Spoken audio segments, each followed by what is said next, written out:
Dieu a permis que d'autres puissent faire des erreurs pour que nous puissions éviter ces erreurs-là.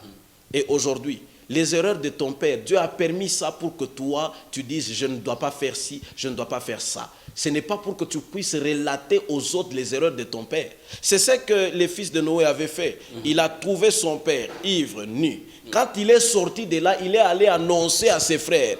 Regardez dans quel état j'ai trouvé ces vieux fous. Voilà, il s'est enivré. Voilà. Mais les autres ont préféré dire, nous n'allons pas voir ce que toi tu as vu. Tu nous as informés pour que nous puissions aller voir. Je ne vais pas aller vérifier si mon père est réellement impudique. Parce qu'il y a des gens, quand on vient aussi leur informer, non, ton père est impudique, ils disent non, non, je ne crois pas, mais je vais d'abord vérifier. Je vais faire la police. Les autres fils, eux, ont décidé de dire, nous allons les couvrir.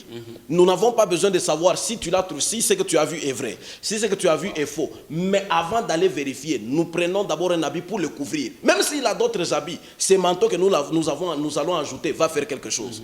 Les autres n'avaient pas vérifié que leur père était nu, que leur père était habillé. Mais ils ont choisi l'option de dire, cette histoire peut être vraie, cette histoire peut être fausse. Dans les cas où c'est vrai, on couvre quand même. Dans le cas où c'est faux, on couvre quand même. Les autres ne verront pas ce que lui a vu. Alors moi j'ai envie d'entendre votre sagesse là qui m'a beaucoup plu en parlant de la propreté. Ce n'est pas en parlant de mal des autres qu'on se rend propre. Oui, ce n'est pas en salissant les autres qu'on devient nous-mêmes propres. Ce n'est pas parce que tu as sali les témoignages de X que toi tu es propre. La réputation est précieuse. Ce n'est pas parce que tu as sali la réputation. D'ailleurs, Papa JP, quelqu'un qui salit la réputation des gens, lui-même est déjà sale. Parce que la personne devant qui tu salis, on se dit non, cette personne ne sait pas garder des secrets. Cette personne n'est pas loyale. Tu n'es pas crédible. Donc quelqu'un qui n'est pas crédible, même des années après, on dira, cette personne, il ne faut jamais lui confier quelque chose de grand. Elle n'a pas une bouche fermée. Ouais. Vraiment intéressant.